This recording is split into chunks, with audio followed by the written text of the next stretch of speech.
இப்போ இந்த பில்லி சூனியம் ஒருத்தருக்கு வந்து பிடிச்சிருக்குன்னா அதை வந்து எதை வச்சு நீங்கள் கண்டுபிடிப்பீங்க? அது என்னென்ன பாதிப்பு ஒருத்தருக்கு இருக்கும் அதனால்? அதை வந்து பாதிப்புன்னு சொல்ல போனீங்கன்னா நிறைய விஷயம் இருக்குது. எதுவுமே இல்லைன்றாங்க, ஆனால் எனக்கு வயிறு வலி அப்படி தான் இருக்குது. வயிற்று உள்ள காற்று மாதிரி உள்ளே சுற்றுது எனக்கு வருதுன்னா அது கம்பல்சரி சூன்ய பாதிப்பு தான்.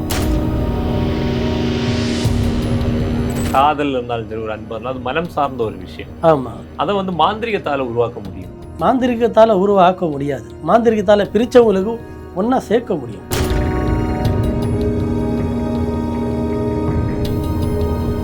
இவனுக்கு வந்து வியாபாரமாக ஓடக்கூடாது அப்படின்ற மாதிரி ஏதாவது உள்ளுக்குள்ளே வேலை பார்த்துட்டாங்கன்னா இவருக்கு வந்து கரண்ட் பில்லு கட்டுறது கூட அது காசு வராது. முட்டை வந்துருச்சு, நீங்கள் தலையாண்டை வச்சு நீங்கள் படுத்துட்டு மறுநாள் காலையில் எடுத்துன்னு போய் நீங்கள் தலைக்கு மேலே நீங்கள் உடச்சிட்டிங்கன்னா அந்த உடைச்ச இடத்துல நீங்கள் நிற்க முடியாது, அவ்வளோ கெட்ட ஸ்மெல் அடிக்கும். இந்த பிளாக் மேஜிக்கில் ஒருத்தரோட உயிரை எடுக்க முடியும்? வாய்ப்பு இல்லை. உயிர் எடுக்கிற உரிமை வெறும் கடவுளுக்கு மட்டும்தான் இருக்குது. அந்த அதே உயிரை படுக்க போகிற அளவுக்கு பிளாக் மேஜிக் இருக்கு. பேய் எங்கே இருக்கும், எங்கே இருக்கு, எப்படி இருக்கும்னு அது நிறைய பேர் தெரியாது. ஆனால் நம்ம கூடவே இருக்கு.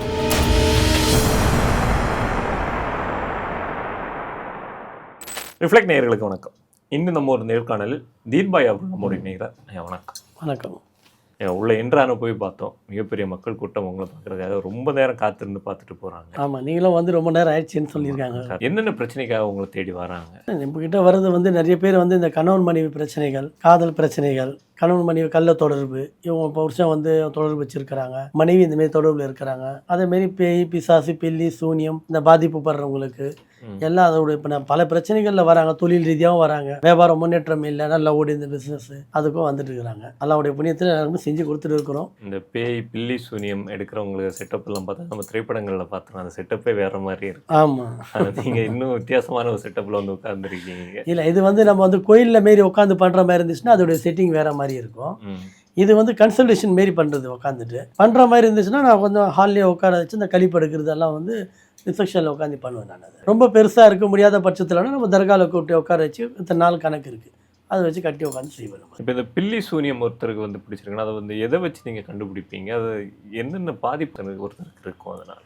அதை வந்து பாதிப்புன்னு சொல்ல போனீங்கன்னா நிறைய விஷயம் இருக்குது. இப்போ எங்களில் வந்து எங்கிட்ட வந்து சொல்கிறாங்கன்னா அவங்க வந்து கஸ்டமர் வந்து உட்காந்தாலே அவங்களோட ஃபேஸ் பார்த்தாலே நமக்கு வந்து 50% தெரிஞ்சிடே உங்களுக்கு வந்து சூனியத்தினால பாதிப்பு இருக்குது அப்படின்ட்டு. ரெண்டாவது அவங்க பேர் போட்டு வச்சு பார்த்துக்கலாம். இப்போ நிறைய பேர் என்ன பண்ணுறாங்கன்னா, எனக்கு வந்து இப்போ சூனியம் பண்ணியிருக்கிறாங்க, எனக்கு வந்து எப்படி தெரியணும், நிறைய பேருக்கு தெரிய மாட்டேங்குது. சூனியம் பண்ணால் எனக்கு இந்த பாதிப்பு இருக்கும் இந்த பாதிப்பு இருக்குன்னு தெரியாது. அது மெயின் வந்து சூனியம் வந்தாலே வந்து தூக்கம் போயிடும். சுத்தமாக தூக்கன்றதே வராது அவங்களுக்கு. அறவா தூங்கினாலே அது கெட்ட கெட்ட கனவாக வரும். கால் பூச்சி எழுக்கிறது, கையை பூச்சி எழுக்கிறது, கைத்து பூச்சி அமுக்கிறது, அந்த மாதிரி ஒரு பாதிப்பு இருக்கும். அதேமாரி வந்து சாப்பாடு இறங்காது, வயிறு உபசமாக இருக்கும். கொஞ்சம் சாப்பிட்டா கூட வயிறு அதிகமாக சாப்பிட்ட மாதிரி ஒரு ஃபீல் இருக்கும். வயிற்று உள்ளே ஏதோ உருள்ற மாதிரி இருக்கும். முதுகு தண்டில் வந்து வண்டு ஊறுற மாதிரி இருக்கும். விலை ஃபுல்லாக வலி இருக்கும். பாதை எரிச்சல், பாதை வலி, நிறைய பேருக்கு அரிப்பு வரும். இந்த படம் மாதிரி சொரிஞ்சு நானும் போகாத மெடிசன் இல்லைங்க, பார்க்காத டாக்டர் கிடையாதுங்க, எல்லாத்தையும் பார்த்துட்டேன், மெடிசன் சாப்பிட்டு தான் இருக்கிறேன், அது ஒரு பக்கம் போகுது. எனக்கு வந்து இந்த போன இந்த அரிப்பால் என்னால் முடியல, அரிச்சு அந்த இடம் வந்து அப்படியே கட்ட கரையேன்னு ஆயிடுது. இதெல்லாம் வந்து சூன்யத்தினால பாதிப்பு தான். தூக்கம் வராது, தலைமுடி கொட்டும், பல் வலி வரும், பல்லு கொட்டும், இதெல்லாம் வந்து சூன்யத்தினால வர பாதிப்பு. நார்மலாக பல் வலி வந்து கொட்டுறதெல்லாம் வந்து நிறைய பேர் அது வேறு வித்தியாசம். இதனால் வர எஃபெக்டே தனியாக இருக்கும். காதில் ஏதோ ஒரு சவுண்டு, எரிச்சல் மாதிரி ஒரு சவுண்டு இருக்கும், காதில் பேசுகிற மாதிரி சவுண்டு வரும், கண் பார்வை கம்மியாயிடும், தலைமுடி கொட்டும், இதெல்லாம் வந்து சூன்யத்தினால பாதிப்பு தான். சூனியம் பேய் பிசாசு இல்லை ஏவெல்லாம் வந்து எல்லாம் ஒரு கேட்டகிரியில் தான் வருது. இதெல்லாம் பேய்க்கு எதனா பிடிச்சிருந்தாங்கன்னா அவங்களுடைய பிஹேவியர் தனியாக இருக்கும். ஜின்னு பிடிச்சிருக்கும் ஒரு சிலருக்கு, அதெல்லாம் அவங்களுடைய பிஹேவியர் தனியாக இருக்கும். இதெல்லாம் ஒவ்வொரு விஷயத்தை வந்து இங்கே எப்படி வந்து வேறுபடுத்தி பார்க்குறீங்க? எங்களுக்கு வந்து அவங்களுடைய பேர் போட்டு பார்த்தா தெரிஞ்சிடும், அவங்களுடைய நாடி பிடிச்சி பார்த்தா தெரிஞ்சிடும். எனக்கு நான் நாடி பிடிச்சி பார்ப்போம், நாடி பிடிச்சி பார்த்தா தெரிஞ்சு அவங்களுக்கு உடம்புல என்னென்ன எஃபெக்ட் இருக்குது. அதேமாரி அவங்க பேர் போட்டு பார்த்தா அதில் தெரிஞ்சிடும் இவங்களுக்கு வந்து சூனிய பாதிப்பு இருக்கா, இல்லை ஜின்னுடைய பாதிப்பு இருக்கா, இல்லை ஆத்மாவுடைய பாதிப்பு இருக்கா. அதை பார்த்தா அதுக்கேற்ற மாதிரி இவங்களுக்கு என்ன பண்ணணுமோ அதை முறைப்படியாக பண்ணி கிளியர் பண்ணி விட்டுருவாங்க. மருத்துவத்துறை சார்ந்து பார்த்தாக்கா அது மன அழுத்தம் அப்படிங்கிற மாதிரி சொல்லுவாங்க, டிப்ரெஷனில் இருக்கும் அந்த மாதிரி பல வார்த்தையெல்லாம் சொல்லுவாங்க. ஆமாம், இப்போ அந்த மன அழுத்தத்தில் இருக்கிறதுக்கும் இந்த பில்லி சூனியம் இந்த பேயினால் இருக்க பாதிப்பு, இதை வந்து ஒரு மருத்துவத்துறையை கடந்து நம்ம வந்து எப்படி வேறுபடுத்திப்போம்? அதாவது எப்படின்னாக்கா மருத்துவத்துறை கடந்து நம்ம ஒன்றும் பண்ண போகிறது கிடையாது. ஃபஸ்ட்டு ட்ரீட்மெண்ட் வந்து மெடிக்கலில் தான் மெயின். என்னை வந்து கால் பண்ணி எனக்கு உடம்புல இந்தமாரி இருக்குங்கய்யா, எனக்கு வயிறுலாம் வலி இருக்குது, எனக்கு வயிற்றில் இதாக இருக்குது, எனக்கு ரொம்ப பெயினாக இருக்குது, நான் முதல்ல எடுத்து சொல்கிறது என்னென்னா, முதல்ல போய் டாக்டரை போய் பாருங்கள், டாக்டரை கன்சல்ட் பண்ணுங்கள், ஸ்கேன் பண்ணுங்கள், உள்ளே என்ன ப்ராப்ளம் இருக்குது. ஒரு சிலர் என்ன பண்ணுவாங்க, என்கிட்ட கால் பண்ணுறது முன்னாடி அவங்களே வந்து தரவாக ஃபுல் செக்கப் பண்ணிக்கிறாங்க. எல்லாமே பார்த்துட்டு எல்லாமே இருக்குது சார், ப்ளட் டெஸ்ட் எடுத்துட்டேன், யூரின் டெஸ்ட் எடுத்துட்டேன், எல்லாமே நான் ஸ்கேனிங் முதல் கொண்டு மண்டை ஸ்கேனிங் முதல் எடுத்துட்டேன், எதுவுமே இல்லைன்றாங்க. ஆனால் எனக்கு வயிறு வலி அப்படியே தான் இருக்குது, வயிற்று உள்ள காற்று மாரி உள்ளே சுற்றுது, எனக்கு வருதுன்னா அது கம்பல்சரி சூன்ய பாதிப்பு தான். ஏவல் மாரி ஏவி விட்டுருந்தாங்கன்னா அந்தமாரி வரும். கை காலெல்லாம் தூக்கி இழுக்கும், நைட்டில் தலைமுடி பூச்சி இழுக்கும், கை காலெலாம் மறுத்து போகிற மாதிரி ஆகிடும். அந்த மாதிரி இருந்தாலும் கொஞ்சம் ஏவல் சூன்யம் அந்தமாரி பாதிப்பில் தான் வருது. அது இப்போ சோஷியல் மீடியாவில் நம்ம அதிகம் பார்த்தாச்சுன்னா தெரியும், இந்த பிளாக் மேஜிக், ஒயிட் மேஜிக் அப்படின்னு எல்லாம் நிறைய விஷயம் வந்து பேசுகிறேன். இந்த பிளாக் மேஜிக் அப்படின்னா என்ன, ஒயிட் மேஜிக் அப்படின்னா? சிம்பிள் சார், இப்போ நான் பண்ணுறது வந்து ஒன்லி ஒயிட் மேஜிக் தான், பிளாக் மேஜிக் பண்ண மாட்டேன். பிளாக் மேஜிக் ஒயிட் மேஜிக் என்ன வித்தியாசம்னா, நீங்கள் அழிஞ்சு போகணும்னு நினச்சிங்கன்னா அது பிளாக் மேஜிக். நீங்கள் உங்கள் சூன்யத்தினால் பாதிக்கப்பட்டு நீங்கள்லேருந்து அதுலேருந்து வெளிப்பட்டு எடுக்கிறது தான் என்னுடைய ஒயிட் மேஜிக். நிறைய பேர் என்ன பண்ணுவாங்க தெரியுங்களா, இவன் ஒரு விரோதம் வச்சுருவாங்க, இவன் மேலே ஒரு காண்டாயிட்டு என்ன பண்ணுவாங்க, அவனுக்கு வந்து அவனுக்கு வருமானத்தில் வந்து ஒரு ஏவல் மாரி ஏவி விட்ருவாங்க, வருமானத்தில் ஒரு சூனியம் மாதிரி ஒரு செஞ்சு விட்ருவாங்க. நல்லா இருந்த உடம்பு உள்ளுக்குள்ளே உருகினே போகும். எவ்வளோ ஹாஸ்பிட்டலுக்கு போனாலும் எவ்வளோ என்ன ட்ரீட்மெண்ட் பண்ணாலும் அவனுக்கு ஒன்றும் வர முடியாது. இதெல்லாம் வந்து பிளாக் மேஜிக் தான் இது. இப்போ வந்து இந்த காதலாக இருந்தாலும் சரி, தொழில் போட்டியாக இருந்தாலும் சரி, இந்த மாதிரி விஷயங்களுக்கெல்லாம் இதே மாதிரி செய்வினை செஞ்சாச்சுன்னா அவங்க வந்து சிலர் சொல்லி கேட்டிருக்கோம், அவங்க சூனியம் வச்சுட்டாங்க அந்த மாதிரி. இது வந்து உண்மையாகவே அது வந்து பலிக்குதா? அதில் வந்து அவங்க வந்து மீண்டு வாரதுக்கு வந்து அவங்க என்னென்ன? கண்டிப்பாக. அதாவது எப்படின்னாக்கா, இப்போ ஒரு ஃபார் எக்ஸாம்பிள் வந்து காதல் பண்ணிக்கிறாங்க, ஜென்ரலாக வந்து என்ன பண்ணுவாங்கன்னா, எப்பா உன்னை எனக்கு பிடிக்கல, உன்னுடைய கேஸ்ட்டு வேறு, என்னுடைய கேஸ்ட்டு வேறு அப்படின்னு சொல்லி புரிய வைப்பாங்க. அது வந்து புள்ளிங்க ஏற்றுக்க மாட்டாங்க. ஏன்னா எனக்கு அந்த காதல் தான் ரொம்ப முக்கியம், நான் ரொம்ப டீப்பாக லவ் பண்ணிட்டேன், அவனால் நான் நிறைய பொருள் இழந்துட்டேன் அப்படின்னு சொல்லி அவங்க சொல்லும்போது, பெரியவங்க சொல்கிற வரைக்கும் சொல்லி பார்த்துட்டு கேட்கலைன்னா மாந்திரிக மூலிமா அவங்கள பிரிச்சுடுவாங்க. இது பிளாக் மேஜிக்கா? பிளாக் மேஜிக்கில் தான் பிளாக் மேஜிக். இதுக்கு பேர் தான் பிளாக் மேஜிக். அவங்க பிரித்து உங்களுக்கு திருப்பி சேர்க்கறதுக்கு பேர் தான் என்னுடைய ஒயிட் மேஜிக். நான் பண்ணுவேன். அதை பிரிக்கிறது என்னால் முடியாது. அதாவது எப்படின்னாக்கா வந்து அவங்க சொல்லுவாங்க, அதாவது பிரிக்க முடியாதுன்னா என்கிட்டயே வராங்க பேரண்ட்ஸு, என் பொண்ணு இதுமாரி ஒருத்தர் லவ் பண்ணுறாங்க, அவரை கொஞ்சம் பிரிக்கணும் அப்படின்னா அது பண்ணுறேன். இது வந்து எப்படின்னாக்கா ஒயிட் மேஜிக்கில் தான் பண்ணணும். பிளாக் மேஜிக் வந்து சூனியம் பண்ணுறது இதில் தான் செய்கிறோம். இது வந்து இதில் ஒயிட் மேஜிக்கில் தான் செய்கிறது. இது பிரிக்கிறதுக்கு என்னென்ன மாதிரியான விஷயங்கள் வந்து பண்ணுவாங்க? பிரிக்கிறது இல்லைன்னா ஒன்றும் இல்லை, இவன் இந்த பொண்ணை மறந்துடணும், என் பொண்ணை அவன் மறந்துடணும், என் பொண்ணு பேச்சுக்கே வரக்கூடாது அப்படின்னு வராங்க. அதை அவங்க மறக்கிற மாதிரி நம்ம செஞ்சு கொடுத்துருவோம். அது தொழில் ரகசியம். ஏன்னா அதே கஸ்டமர் வந்து எனக்கு பிரிச்சுட்டாங்க ஐயா, என் பொண்டாட்டி என்கிட்ட சேர்த்து வைங்க அப்படின்னு வந்து சொன்னால் அதுவும் சேர்த்து கொடுக்கணும். இப்போ ஒரு சூனியம் செய்து 2 லவ்வர்ஸை பிரிச்சுட்டாங்க அப்படின்னு வச்சுக்கோங்க, சூரியன் செஞ்சு பிரிச்சிருக்காங்க, அதே லவ்வர்ஸ் திரும்ப வந்து எங்களை வந்து சேர்த்து வைங்க அந்த மாதிரி சேர்த்து வைங்கன்னா நிறைய வந்திருக்காங்க சேர்த்து வச்சுருக்குறோம் நம்ம. ஏன்னா அது அவங்களுடைய கஷ்டம், வந்து உட்காந்துரு ஒவ்வொன்று அழுகுறாங்க. எங்கிட்ட நான் வந்து 7 வருஷம் லவ் பண்ணேன் சார், பண ரீதியாவோ மன ரீதியாவோ உடம்பு ரீதியாவோ நான் ரொம்ப இழந்துட்டேன் அவங்ககிட்ட, இப்போ என்னை வந்து அவன் வேணான்னு சொல்லிட்டு போயிட்டான், என்னை அவன் வந்து அப்படி கண்ணு தரமாக பார்த்துருந்தவன், இப்போ என்னை பார்த்துட்டு அவன் பார்க்காமலே போகிறான், என்ன அந்த மாதிரி என்னை பண்ணி வச்சுட்டாங்க, எனக்கு எப்படியா சேர்த்து வைங்கன்றாங்க. இப்போ நான் என்ன பண்ண முடியும்? ஏன்னா தர்மத்தை பார்த்துருந்தா அப்போ என்னுடைய தொழில் எப்படி நான் பண்ணுறது? நியாயமானது தான் கரெக்டாக பண்ணி விடுவோம். அதுக்குன்னு கள்ள தொடர்போ கள்ள இதுவோ நம்ம பண்ண முடியாது. அது பண்ணுறவங்க இருக்காங்களா? நிறைய பேர் இருக்கிறாங்க பண்ணுறதுக்கு. நானே சில பேர் சொல்லிவிடுவேன், நடக்குமா நடக்காதா அப்படின்ற மாதிரி நானே இங்கே ஓப்பனாக கணக்கு பார்த்து சொல்லிவிட்டு அவங்கள அதை கேன்சல் பண்ணுவாங்க. இந்த வசியம் பண்ணுறது அந்த கேட்டகரியில் வந்துடுது. ஓகே. ஆமாம். இப்போ வந்து இந்த காதல் இருந்தாலும் சரி, ஒரு அன்பு இருந்தாலும் அது மனம் சார்ந்த ஒரு விஷயம். ஆமாம். அதை வந்து மாந்திரிகத்தால் உருவாக்க முடியுமா? மாந்திரிகத்தால் உருவாக்க முடியாது. மாந்திரிகத்தால் பிரித்தவங்களுக்கு ஒன்றா சேர்க்க முடியும். அதாவது எப்படின்னாக்கா, இப்போ உங்களுக்கு மேலே பாசம் வரணும் அப்படின்னா மாந்திரிகத்தால் உங்கள் நினைப்பை தான் வர வைக்க முடியும். உங்கள் நினைப்பு அவங்க மேலே வந்தாலே பாசம் அவங்களுக்குள்ளே வரும். அதை தான் பண்ணும். இப்போ இதே மாதிரி ஒரு நல்ல பிஸ்னஸ் பண்ணிகிட்டு இருப்பாங்க, நல்ல பீக்கில் இருப்பாங்க, திடீர்னு ஒரு சரிவு வரும், அதுக்கான காரணங்கள் என்ன? நிறைய இருக்குது. ஃபஸ்ட்டு வந்து நம்முடைய நேரங்கள். ஏன்னா ஒரு நேரம் போல் ஒரு நேரம் இருக்காது. போன மாதம் ஓடின வியாபாரம் இந்த மாதம் ஓடாது. ஏன்னா அதோடைய டைம் இருக்குது, நேரங்கள் இருக்குது, நட்சத்திரங்கள் இருக்குது, அதுக்கு தகுந்த மாதிரி வியாபாரம் ஓட்டிகிட்டு இருக்கோம். அதனால கொஞ்சம் வியாபாரம் டெல்லு தட்டும். அதுவும் வியாபாரம் பிஸ்னஸ் பண்ணுறவங்களுக்கே நல்லா தெரியும். இது சூனியத்தினால யாராவது உங்களுக்கு வந்து நல்ல வியாபாரம் ஓடி இருக்கு, இவனுக்கு வந்து வியாபாரமே ஓடக்கூடாது அப்படின்ற மாதிரி ஏதாவது உள்ளுக்குள்ளே வேலை பார்த்துட்டாங்கன்னா, இவருக்கு வந்து கரண்ட் பில்லு கட்டுறது கூட அது காசு வராது. வேலை செய்கிற லேபர்ஸுங்கெல்லாம் அப்படியே தனித்தனியாக போயிடுவாங்க. கடைசியில் ஒரு 10 பேர் 15 பேர் வேலை செய்கிறதுல இவர் ஒருத்தர் தான் நின்று இருப்பார். அந்த மாதிரி என்கிட்ட வந்திருக்கா கேஸு. ஒரு ஃபர்னிச்சர் கடை வச்சுருக்கிறார் அவர், பேர் சொல்லக்கூடாது தான் கஸ்டமரு. அவர் வந்து அவர் கடையில் வந்து 15 பேர் வேலை பார்த்துருந்தாங்க. கடைசியில் அங்கே ஒருத்தர் போய் கடைசியில் அவரும் அவங்க மனைவி மொத்தம் 2 பேர் தான் அங்கே வேலையை பார்க்குறாங்க. யாரும் அந்தளவுக்கு யாரும் ஆள் வரல, வியாபாரமும் கிடையாது. காலையில் திறக்கிறது சாயந்தரம் போகிறது, போனி கூட ஆகலை. அவ்வளோ பெரிய கடை, ஃபர்னிச்சர் கடை, டிவி, ஃப்ரிட்ஜு, வாஷிங் மிஷின் எல்லாமே இருக்குது. ஆனால் அவர் வந்து சேல்ஸ் பண்ண முடியல. அந்த மாதிரி நிலைமையில் என்கிட்ட வந்திருந்தார். அந்த சூனியத்தை கட்டை உடைச்சி அவருக்கு என்ன பண்ணணுமோ அதை முறைப்படியாக செஞ்சு கொடுத்தேன். இன்றைக்கி அல்லாஹ்வுடைய புண்ணியத்தில் ரொம்ப சூப்பராக இருக்கிறார்.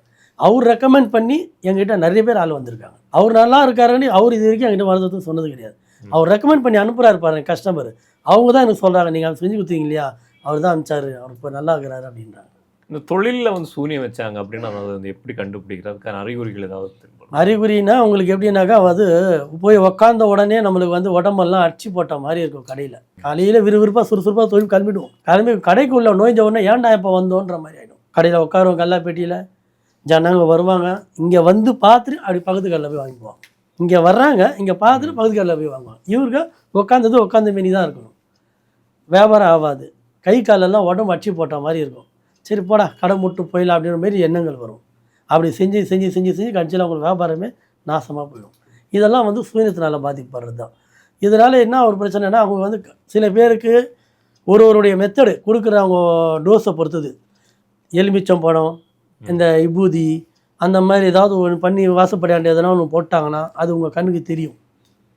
இதை நம்மளுக்கு செஞ்சுருக்கிறாங்க அப்படின்றதுக்காக அவங்க அலர்ட் ஆகிட்டு என்ன பண்ணுவாங்க, நம்மளை மாரி ஆளுங்கிட்ட வந்து பார்க்குறதுக்கு பாசிபிள் இருக்குது.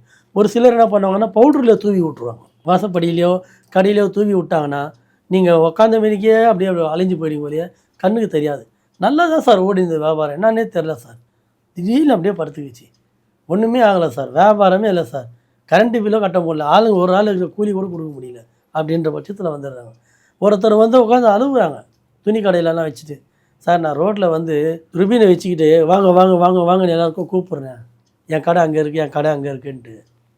ஒரு நேரத்தில் என் கடைலாம் நல்லா ஓடினு இருந்தது, இன்றைக்கி என்னால் முடியாதவன் அப்போ ரோட்டில் நின்றுக்குன்னு எல்லாருக்கும் கூப்பிட்டு கடை கூப்பிட்டு வியாபாரம் பண்ணிட்டு இருக்கிறேன். எல்லோரும் வராங்க, பக்கத்து கடையெல்லாம் வராங்க, என் கடை ஒண்டி துண்டாக அப்படியே நிற்குது சார் அப்படின்றாங்க. இதெல்லாம் வந்து ஒரு சூனிய பாதிப்பு தான். அவங்களெல்லாம் செஞ்சு கொடுத்துருக்குறேன், அல்லாஹ்வுடைய புண்ணியத்தில் எல்லாம் நல்லா இருக்கிறாங்க. இப்போ அந்த செய்வினை செய்கிறதா இருந்தாலும் சரி, சூனியம் வைக்கிறதா இருந்தாலும் சில பொருட்கள் வந்து அதை அப்படியே வந்து தொடர்ச்சியாக வந்து பயன்படுத்துகிறாங்க. நீங்கள் சொன்ன மாதிரி எலுமிச்சம்பழம், அந்த விபூதி, இந்த பொருட்களை வந்து அதில் பயன்படுத்துவதற்கான காரணம் என்ன? அதில் ஏதாச்சும் மேஜிக் இழுப்புத்தன்மை இருக்குது சார். லெமனில் இருக்கிறது வந்து இழுப்புத்தன்மை இருக்குது. லெமன் நல்லதுக்கும் செய்யலாங்க, கெட்டதுக்கும் செய்கிறாங்க. இழுப்புத்தன்மை இருக்குது. குங்குமன்றதும் அதே தான், சேம் கான்செப்ட். பூவும் சரி, விபூதியும் சரி, பூஜைக்கு தேவையான பொருள்கள், அதை வச்சு நம்ம என்ன படுத்தணுமோ அதுதான்.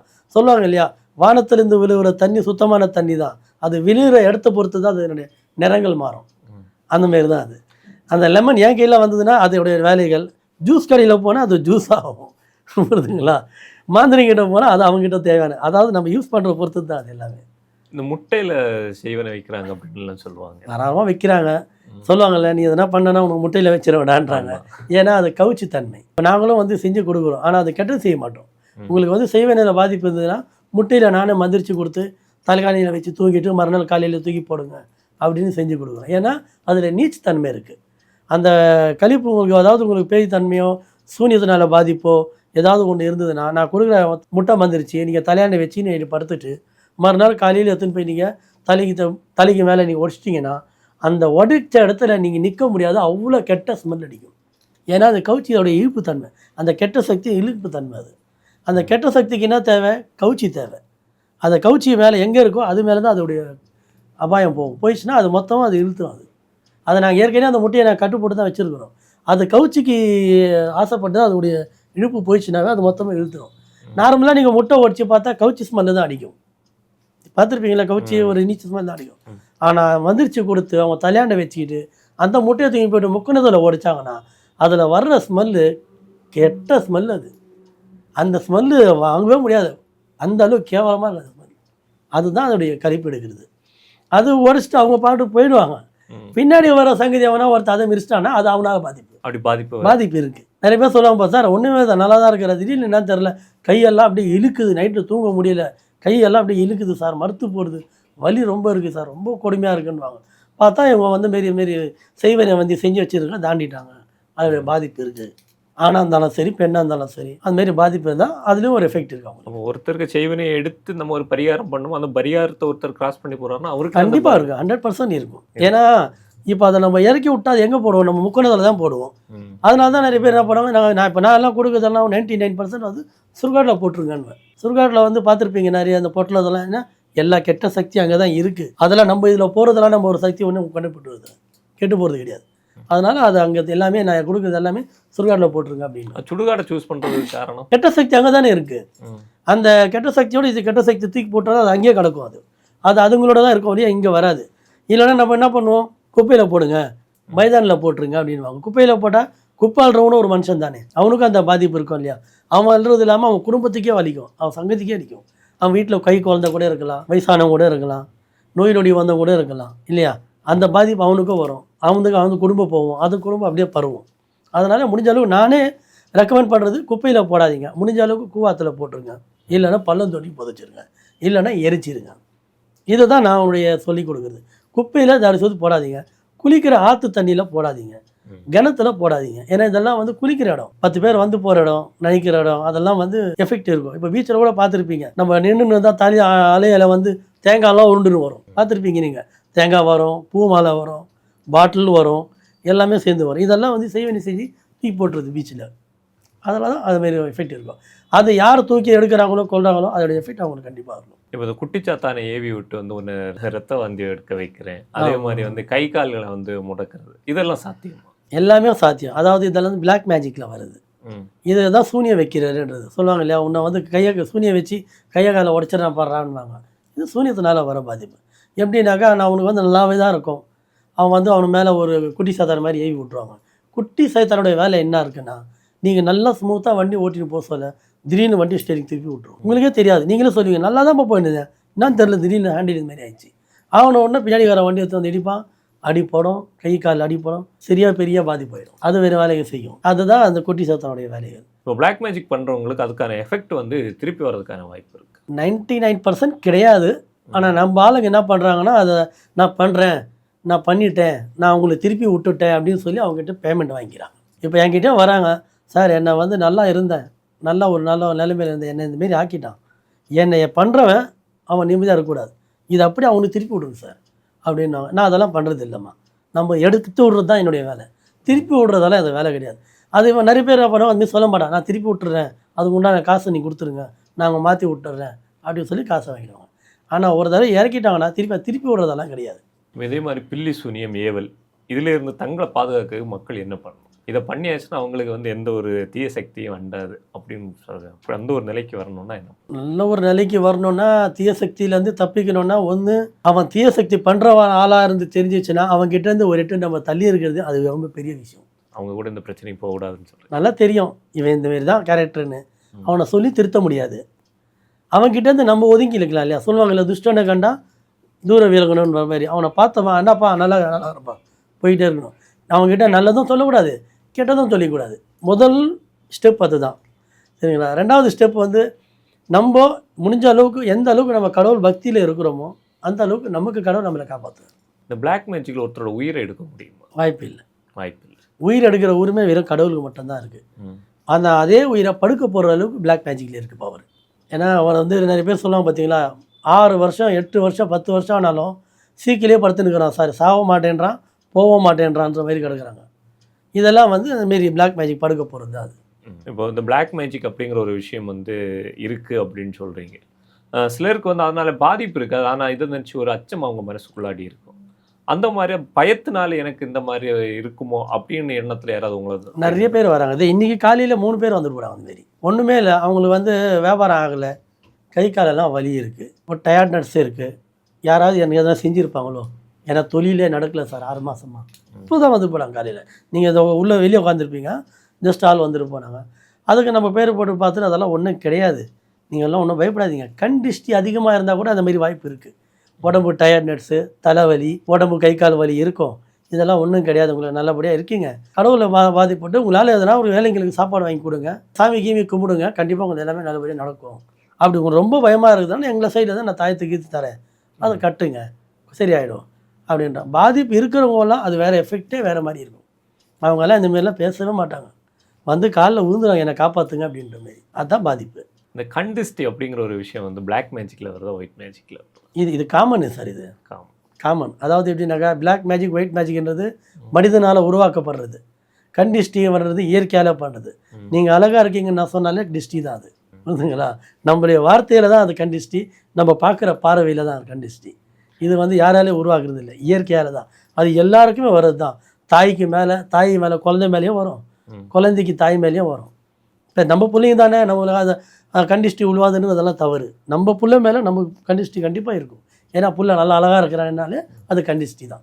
அதுக்கு தான் தாய்மார்கள் என்ன பண்ணுவாங்க, குழந்தையாக இருந்தாலும் காலையிலேருந்து சாயந்தரம் வரைக்கும் ஒரு வந்துட்டு 6 மணிக்கு மேலே ஒரு கற்பூரம் பற்ற வச்சு வெளியில் எடுத்து வந்து போட்டுருவாங்க. ஏன்னா தாய் தகப்பனுடைய டிஸ்டியே பெரிய டிஸ்டி, புரியுதுங்களா? அதுதான் மெயின். அது டிஸ்டிக்கு தான் வந்துடும். இந்த குழந்தைகளுக்கெல்லாம் கருப்பு கலரில் வந்து பொட்டுலாம் வச்சுருப்பாங்க, டிஸ்டிக்காக வைக்கிறது. டிஸ்டிக்காக வைக்கிறது. பொட்டு வைக்கிறதுனால டிஸ்டி வராமல் இருக்குமா? ஜஸ்ட்டு நல்லா இருக்கும் அப்படின்னு சொல்கிறதுக்கு அந்த இடத்துல ஒரு பாயிண்ட்டு. என்னப்பா அது நல்லா இருக்கிறதுல ஏன்ப்பா அது கருப்பாக புள்ளி வச்சு அப்படின்வாங்க. அது புள்ளி தான், அந்த புள்ளி காப்பாற்றுது, வேறு ஒன்றும் கிடையாது. ஒரு ஒரு ஓவியம் நல்லா வரைஞ்சா கூட நல்லா இருக்குன்னுவாங்க. அது இடத்துல லைட்டாக ஒரு பாயிண்ட் ஒன்று வச்சா நல்லா இருக்குது, ஆனால் இது ஒண்டி இல்லாமல் இருந்தால் ஒன்றும் நல்லா இருக்கும். அந்த வார்த்தை வரணும், வந்தால் தான் அந்த சிலைக்கு நல்லது. இல்லைனா அந்த சிலை வந்து டிஸ்டியால் அலைஞ்சு போயிடும். ஏதாவது குறை இருக்கணும் இல்லை?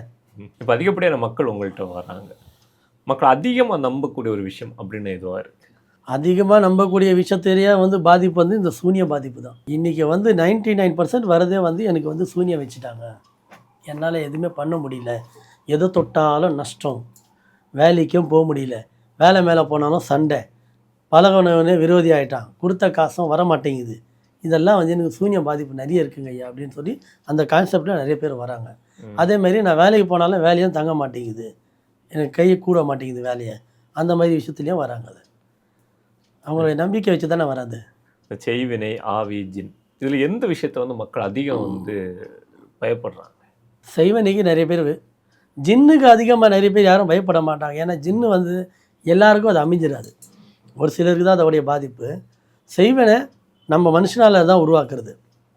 அதனால் அவங்க அது விஷயத்தில் கொஞ்சம் ரொம்ப ரொம்ப பயப்படுவாங்கப்பா. அவங்ககிட்டலாம் போனால் ஆனால் ஒன்றும் மதுராதிக்கிட்ட போகிறான்ப்பா, அவன் யார் அதெல்லாம் போவாங்க அப்படின்ற மாதிரி அது ஒரு அச்சம் இருக்கும்.